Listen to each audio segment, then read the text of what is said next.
Society accept చేయదు. నేను registered marriage చేసిన I'm missing out all the beautiful traditions. మంత్రాలు అవి మనకి ఎంత ఇంపార్టెన్స్ మన లైఫ్లో, ఆ బ్యూటిఫుల్ థింగ్స్ అన్ని నేను మిస్ అవుతానా?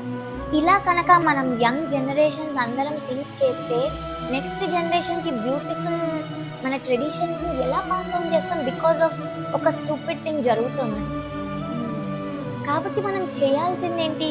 ఈ ఇండిస్క్రిమినేషన్ ఏవైతే విడోస్కి జరుగుతుందో అది మాని ట్రెడిషన్స్ని కరెక్ట్గా ఇంటర్ప్రిట్ చేసి మనం దాన్ని కరెక్ట్గా ఇంటర్ప్రిట్ చేసుకొని నెక్స్ట్ జనరేషన్స్కి పాస్ ఆన్ చేయాలి. నిజంగా మన భారతాలు, రామాయణాలు, భగవద్గీతలు ఆ గొప్పతనం మనం నేర్చుకొని అదే నాలెడ్జ్ని అప్లై చేసి నెక్స్ట్ జనరేషన్స్ కానీ మన జనరేషన్స్ కానీ అలాగే మనం పాస్ ఆన్ చేయగలం. రైట్? మనలో నెగిటివిటీ మన ట్రెడిషన్స్ గురించి రాకూడదు అంటే ఇలాంటి డిస్క్రిమినేటివ్ ప్రాక్టీసెస్ ఇరాడికేట్ అవ్వాలి.